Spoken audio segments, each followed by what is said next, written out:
Olá, eu sou Luiz Gustavo Klein e esse é o Sala Política. Hoje nós recebemos Ricardo Molina Dias, nascido em 77, em Estrela do Oeste. Ricardo Molina é casado, pai de um filho e à espera de mais um. É empresário, se destacou como gestor da maior empresa cooperativista de saúde do mundo, além de ter sido gestor de entidade desportiva, ainda é, especialmente no basquete feminino. Atuou também em diversas atividades e projetos sociais. Tudo bem, Ricardo? Tudo bem, Gustavo? Um prazer estar aqui na Rede Todo Dia, estar aqui falando com você. Eu que agradeço por ter aceito o nosso convite. Sempre que uma pessoa vem pela primeira vez no programa, nós costumamos fazer uma pergunta que é bem emblemática. Política ou se ama ou se odeia. E eu gostaria de saber, e os nossos telespectadores também, o que te fez brilhar os olhos para a política? Né? Em qual momento você olhou e falou, posso ser útil na política, posso atuar em prol da minha região, da minha cidade, das pessoas? O que te fez ter esse ímpeto de se lançar para a política? Olha, como você disse, Gustavo, eu nasci numa cidade de 8 mil habitantes, Estrela do Oeste, e em 95 eu vim para a região aqui absolutamente sozinho, né? Não conhecia ninguém, não tinha nenhum parente aqui, e eu vim para a região justamente porque no interior nós tínhamos dificuldade com relação a estudo, faculdade, né? Hoje é mais tranquilo, mas eu precisei me mudar para essa região para poder cursar engenharia de produção aqui na Unimep, né? A antiga faculdade que fechou aqui em Santa Bárbara do Oeste. E aqui eu comecei toda a minha vida, cara. Eu comecei a questão da faculdade, fui trabalhar em Paulínia para poder manter a faculdade e fui entendendo a região e principalmente sendo muito abraçado por ela, né? Morei em Santa Bárbara do Oeste 5 anos e aí em 2000 eu me mudei para a cidade americana, né? E onde eu tive a oportunidade de trabalhar na Unimed, né? Uma grande empresa de saúde, onde me deu uma visão muito grande em relação à saúde, que é uma das bandeiras que eu defendo, a questão da saúde, não só privada, mas principalmente a saúde pública. Nesse momento que eu estava na Unimed, a cooperativa tinha um dos maiores projetos de basquete, mas estava adormecido, ele estava parado, né? E eu, de forma voluntária, eu pedi para que o presidente, na época, o Dr. Rafael Moliterno, o saudoso Dr. Rafael, que eu tenho muito apreço, que ele esteja muito bem lá em cima, ele falou, tudo bem, Molina, pode tocar o projeto. E aí, era um projeto que estava muito pequeno, né? Nós tínhamos alguma coisa de projeto social na cidade americana, nós não tínhamos a categoria principal, e aí, através de parcerias, através de empresas, nós conseguimos transformar isso, né? Nós chegamos a ter 1.500 crianças entre Santa Bárbara, Americana e Nova Odessa, né? Então, só eram 1.500 crianças de 7 a 12 anos. Nós tínhamos categoria de base nas 3 cidades, cada uma disputando um campeonato. E nós tínhamos a categoria principal. Qual a importância da categoria principal, a categoria profissional, né? A categoria profissional é o espelho para as crianças, né? Então, as crianças iam para o ginásio para assistir as jogadoras.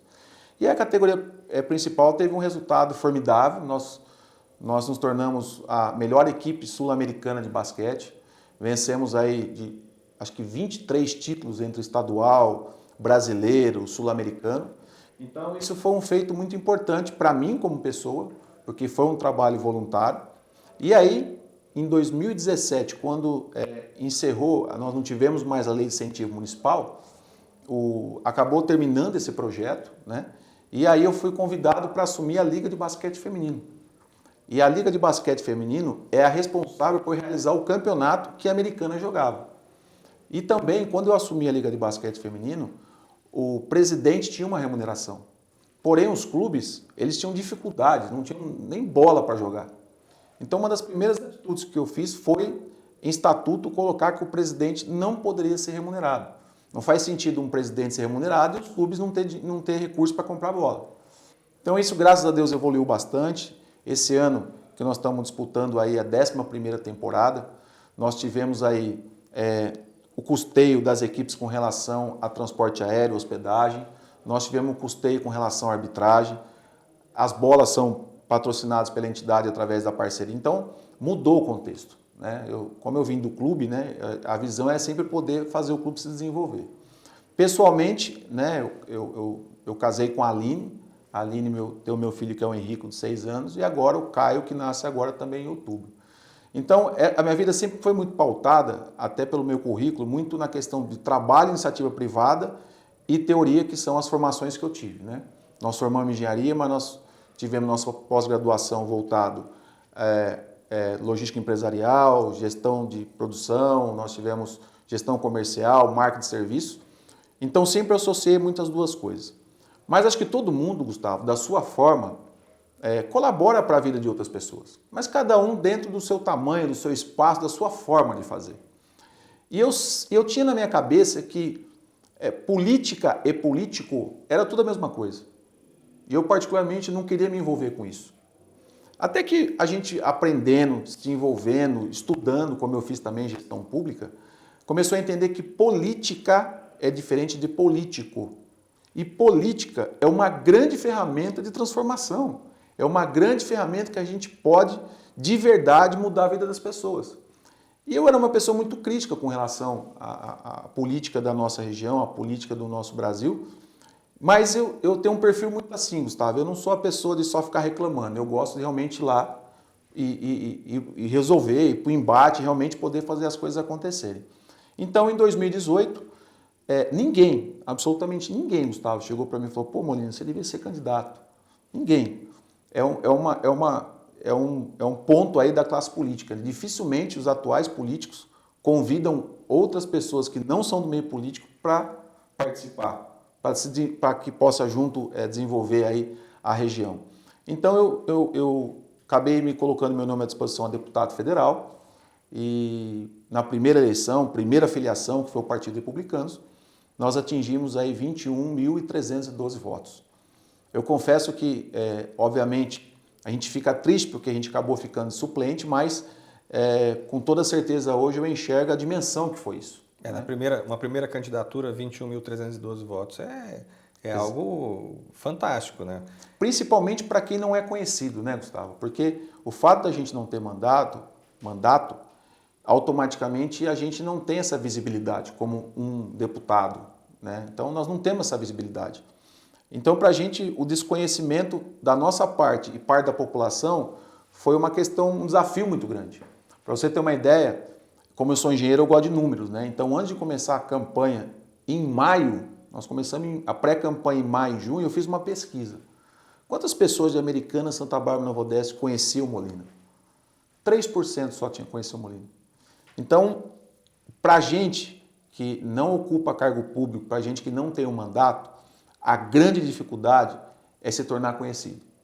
E, na minha opinião, a melhor forma de você tornar conhecido é você ter claramente apresentar para as pessoas o que de verdade você pode entregar para melhorar a vida delas. Então, eu creio nisso. Então, eu levei isso como missão. 2018, para mim, foi extremamente importante. Eu tenho claro para mim que essa é a minha missão e cada dia que passa eu tenho mais certeza absoluta disso e eu me sinto cada dia mais preparado para isso. Então eu já tenho claramente um panorama na minha cabeça de que forma a gente pode melhorar a vida das pessoas, principalmente na nossa região.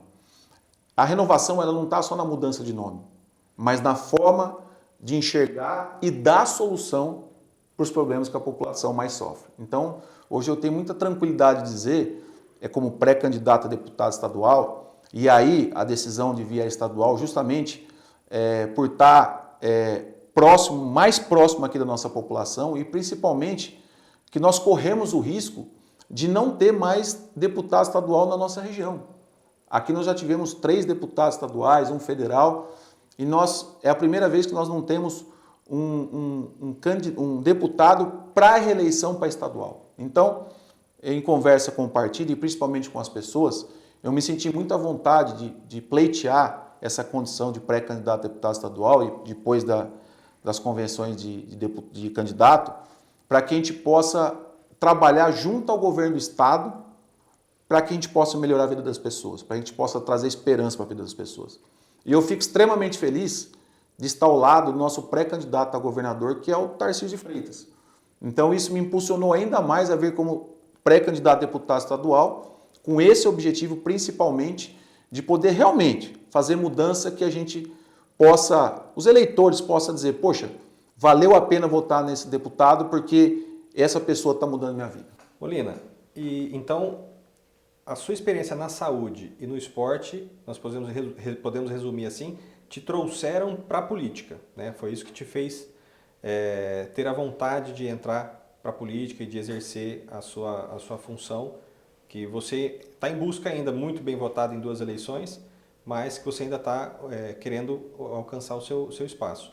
E nós conversávamos antes, que você disse que teve uma situação sobre saúde pública que você até gostaria de comentar. Você pode dividir com a gente um pouquinho sobre saúde?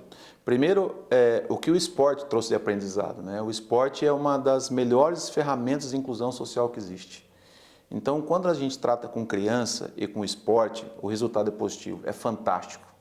Me preocupa muito, nesse momento que a gente está vivendo tecnologia, a criançada mais procurando pelo celular do que pelo esporte. Então, é fascinante você ver aquelas crianças se empolgarem com o esporte, seja qual for, basquete, futebol, vôlei, mas é empolgante ver isso. Então, nós precisamos de políticas públicas para o esporte, porque a cada ano que passa, os orçamentos municipais, estaduais, federais estão reduzindo o espaço do esporte. E a justificativa não é se eu preciso tirar do esporte para colocar na saúde. Não, precisa ter para a saúde e precisa ter para o esporte. Então, e muitas vezes o esporte, ele ajuda na saúde, assim como na educação. A questão da saúde pública, que é uma questão que mexe com a gente, 16 anos trabalhando com isso, cada dia a gente acha que passou por tudo e realmente sofre com os impactos da convivência com as pessoas, né? Ontem mesmo nós tivemos em Nova Odessa, e tem uma coisa, viu, Gustavo? A forma da gente enxergar, de que forma a gente entende que pode contribuir para melhorar a vida das pessoas. Americana, Santa Bárbara e Nova Odessa, Sumaré, elas são cidades muito conjuntas, né? A população está transitando nessa cidade o tempo todo. Está em Americana, vai para Santa Bárbara, mora em Santa Bárbara, trabalha em Americana, mas estuda em Nova Odessa, enfim. Você tem essa particularidade, né? Então, os prefeitos, eles estão olhando pela sua cidade. E é normal, porque eles foram eleitos para defender sua cidade. Mas não tem nenhum tipo de conexão entre essas cidades que seja bom para a população. E aí entra o papel do deputado estadual, de fazer essa conexão de que tipo de serviço, de que tipo de projeto a gente pode trazer pelo governo do estado para atender essa população. E muitas vezes, para você melhorar a saúde pública de uma cidade, em questão da distância, às vezes não é investir na própria cidade, é investir em outras. Então, eu vou dar um exemplo para você. Nós temos Santa Bárbara do Oeste, uma cidade com mais de 200 mil habitantes. É uma cidade que não tem UTI neonatal, não tem UTI para criança na saúde pública. Eu estou falando de crianças que foram recebidas dentro de uma caixa de papelão na cidade por não ter uma UTI para que ela pudesse ser atendida. E ter que esperar numa caixa de papelão para ser transferido para outro lugar.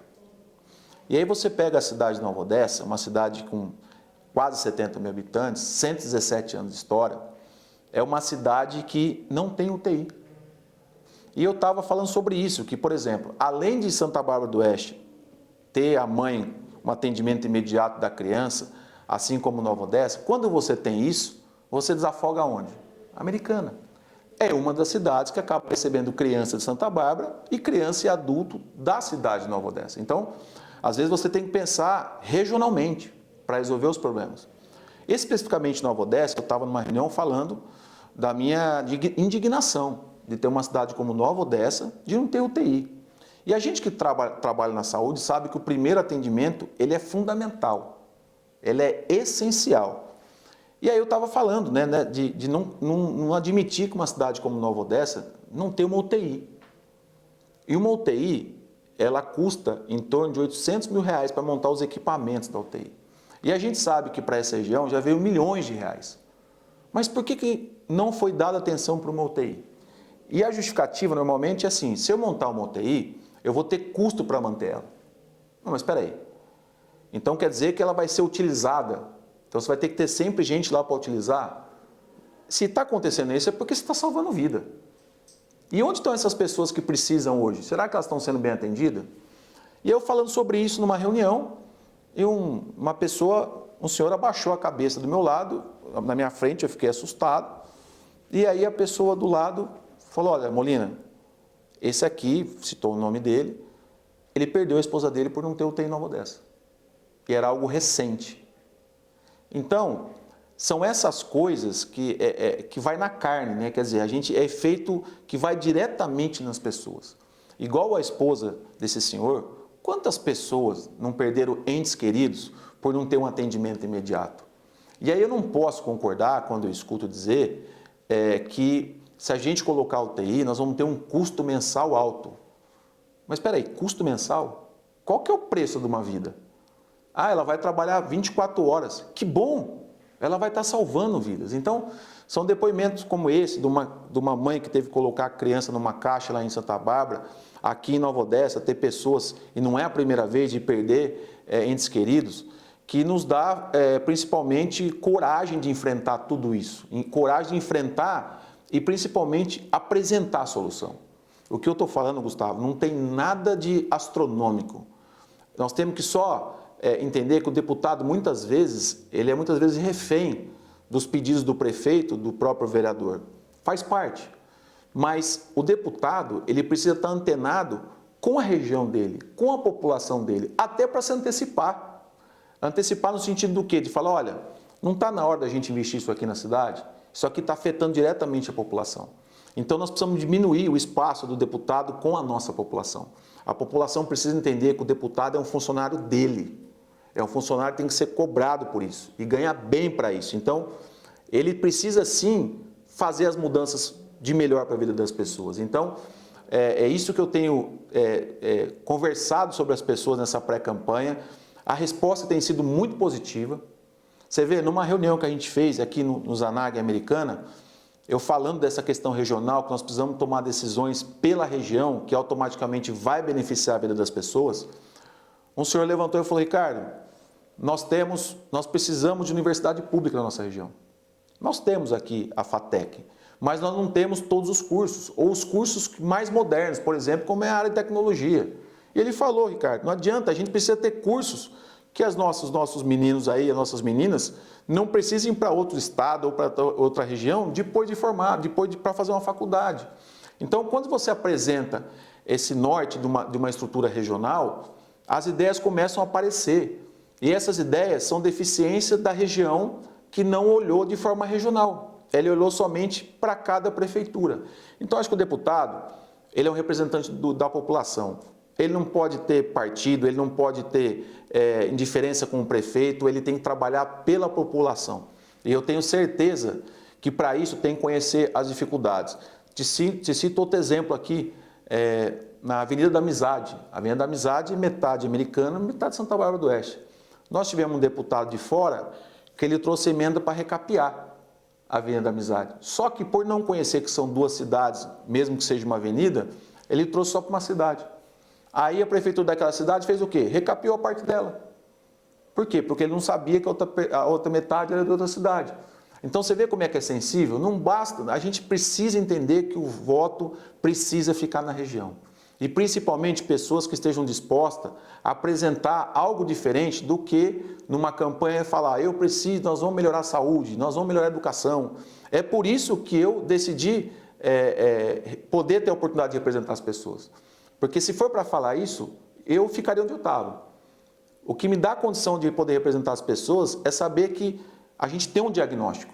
E esse diagnóstico, ele foi feito junto com as pessoas.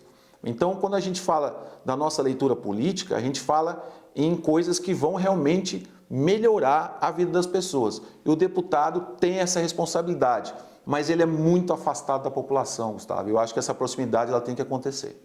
Você recentemente deu entrevista para o novo projeto da Rede Todo Dia, que é Sua Voz, Sua Vez e Seu Voto. Sim. E nós, na eleição passada, nós tivemos aí Janaína Pascoal, que teve mais de 20 mil votos aqui na cidade americana, especialmente, e outros candidatos que hoje não são candidatos à reeleição. Cauê Macris, que não vem à reeleição, outros candidatos. Então, calcula-se que em torno de 70 mil votos, apenas em Americana, foram dados a candidatos que não vêm reeleitos, né? E na eleição passada também, nós tivemos um fenômeno novo, que foi a eleição de diversos youtubers e outras pessoas que não têm esse contato com a região. Você já enfrentou duas eleições, nas duas você manteve uma média de 20 mil votos, que é uma excelente votação. Na sua visão, e você também já comentou que a Americana, ao mesmo tempo, já teve 3 deputados estaduais. Com essa importância, a Rede Todo Dia, a Rede Todo Dia e a população em si, enxergando a necessidade de elegermos pessoas regionais, será que não é o momento agora de trazer para a região mais 3 ou 4 ou 5 deputados eleitos? E nesse raciocínio que você tem, de que as pessoas precisam entender qual é a realidade local, e cada região tem a sua, né? Será que nós não conseguimos, aí um exercício de futurologia, será que dessa vez nós não vamos conseguir eleger aí 3 a 4 deputados estaduais? O que você acha desse momento? Olha, é importante citar, e aí o respeito democrático em quem votou na Janaína Pascoal. A Janaína Pascoal foi a deputada estadual mais bem votada de Americana. Ela ficou em primeiro lugar, ela teve 20 mil votos aqui na Americana. Se você pegar Americana, Santa Bárbara, Nova Odessa, não precisa nem colocar Sumaré nesse meio. A votação que ela teve aqui na região elegeria um deputado. Para a gente ver o impacto disso com relação ao que é o voto regional. Veja, quando a gente tem um deputado da região, a gente sabe o que acontece. Então, mas Molina, eu não consigo entender o que o deputado estadual vai mudar a minha vida. Eu vou citar exemplos de coisas que normalmente a gente só vê a parte de inauguração, a gente não vê as coisas que estão na nossa região, estão paradas. E para nós da região isso faz falta. Então eu quero citar aqui, por exemplo, a creche no Jardim Boer, que era para ser inaugurada em 2019, uma obra do Estado, que era para ser inaugurada em 2019, e é uma obra que vai custar 1 milhão a mais por a obra ter sido interrompida. A questão é que desde 2019, o pessoal do Jardim Boer está esperando a creche para o filho, e essa obra não saiu. Então, uma das responsabilidades do deputado é fiscalizar aonde o governo do estado está gastando. E aí, eu não vi nenhuma parte nossa da região, nenhuma iniciativa da nossa frente parlamentar de poder questionar essa obra. Então, está faltando também a cobrança com relação sobre o governo do estado. Eu cito uma outra obra que impacta diretamente na vida das pessoas aqui da nossa região, que é o Corredor Metropolitano. O Corredor Metropolitano, que ligaria Santa Bárbara do Oeste a Campinas, ele iniciou a parte lá das, como é que eu posso chamar, das cabines, né, dos pontos ali, mas não aconteceu. E foi uma obra que foi anunciada há 9 anos atrás. Então, quer dizer, nesses 9 anos, pessoas tomaram a decisão de mudar para próximo do terminal do Corredor Metropolitano, sabendo que ali se teria uma facilidade de acesso ao ônibus, ao transporte. Algumas pessoas transferiram sua loja próxima ao Corredor Metropolitano com o objetivo do quê? De ter mais pessoas perto do seu estabelecimento. E aí, quando a gente vê, ninguém mais fala do Corredor Metropolitano. Não simplesmente, e aí, como é que vai ficar isso? Então, nós temos que entender que essas coisas não são normais, Gustavo. Não é normal isso. Não é normal a gente levar as coisas dessa forma. E aí nós temos um projeto de um trem intercidades para ligar Americana a São Paulo de passageiros através da ferrovia. Pô, que legal! Mas fazem 9 anos que foi anunciado isso e não saiu. Então, se nós não tivermos um representante da região, quem que vai defender a gente? Você imagina que lá em São Paulo são 94 deputados estaduais. Cada um está defendendo a sua região. Mas muitos deles saem da sua região para pegar voto aqui. Como você citou, para tomar voto aqui na região. Ele volta para a região dele. Ele vai brigar pela região dele ou ele vai brigar pela região que ele pingou voto para ele? Nem conhece. Que ele nem conhece. Então, assim, essa consciência política, eu creio que a população tem dessa forma. Porque, mais do que de qualquer coisa, nós precisamos melhorar a vida da nossa região. Então, você tem essa questão do voto ficar na cidade, ficar na região, extremamente importante. E você citou uma coisa ainda mais impactante. Nós tivemos nas últimas eleições 3 deputados estaduais. Nós tivemos o Chico Sardelli, que hoje é prefeito da cidade, o Cauê Macris, que é secretário, não é mais candidato, o próprio Antônio Mentor, que também não é candidato. Então, nós temos uma eleição que nenhum dos nossos deputados vão para a reeleição. Então, se a gente não observar isso de forma muito atenta, nós podemos não ter mais representante no Estado. Ah, Molina, o que vai mudar a minha vida se não tiver deputado na região? São essas coisas que eu estou falando. A UTI, por exemplo, que ninguém foi lá e apontou, que precisa ser resolvida. A UTI lá de Santa Bárbara do Oeste, as obras do Estado que não acabam. Então, se a gente não tiver essa consciência, a gente vai deixar de ter um representante estadual. E o que significa isso? Deixar de alguém lá em São Paulo brigar pela nossa região. E é isso que nós temos que ter consciência. Quais são as candidaturas, as pré-candidaturas? Para pensar em 2024, ou qual é para realmente ser eleito e representar a região? Você está em pré-campanha, Sim. Né, agora. E recentemente você recebeu um processo salvo engano, algum partido político, né? Sim. E eu gostaria que você comentasse isso. Como que está essa pré-campanha? Já começou o aquecimento, vamos dizer assim, né? Porque em pré-campanha já tomando processo. O que foi esse processo? O que está acontecendo? Qual o motivo seria? O que você pode contar para a gente? A pré-campanha é um momento muito importante onde você tem uma proximidade com as pessoas, com a população, para principalmente ouvir o que as pessoas estão precisando e o que realmente afeta a vida das pessoas, né? Então a pré-campanha é esse momento onde você coloca as suas ideias, que você apresenta as suas ideias, né? Ainda não são suas propostas estruturadas porque você não está numa campanha. E nós temos feito isso, nós temos colocado de forma muito transparente o que nós pensamos a nível estadual, a nível federal e da nossa região. E aí eu fui surpreendido semana passada com um processo de um partido político de São Paulo, né, pela Estadual de São Paulo, porque eu tenho colocado alguns vídeos, né, demonstrando de que forma nós, como pré-candidato a deputado estadual, e o Tarcísio, que é o nosso pré-candidato a governador de São Paulo, de que forma a gente pode acrescentar, né, quais são as ideias. E aí, nenhum desses vídeos tinha uma hashtag Molina Estadual e Tarcísio Governador. E isso teve um partido que entrou com uma liminar, solicitando ao juiz que tirasse todos os vídeos do ar do Ricardo Molina, todos os vídeos, né? Então, o juiz, de forma coerente, falou, não, você vai tirar só o hashtag de uma postagem e os vídeos vão continuar. E aí, essa semana, eu fui surpreendido com mais um processo, Gustavo.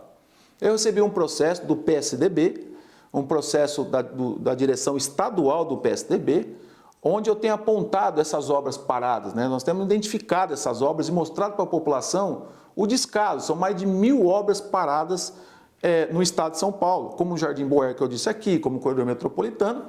E aí o PSDB solicitou ao juiz uma liminar para tirar do ar um vídeo onde eu aponto essas obras paradas, né? E qual que é a justificativa? Que eu não poderia estar fazendo isso porque o governador atual só tem 3 meses de mandato. E ele, por ter 3 meses, não pode ser cobrado de algo que foi feito enquanto ele era vice-governador. Mas como assim? Não era o mesmo grupo? Não era a mesma equipe política? Como é que eu não posso cobrar o governador de algo que realmente é evidente que está sendo feito? O que eu fico feliz com esse posicionamento do PSDB, que eles reconhecem que as coisas não estão indo bem.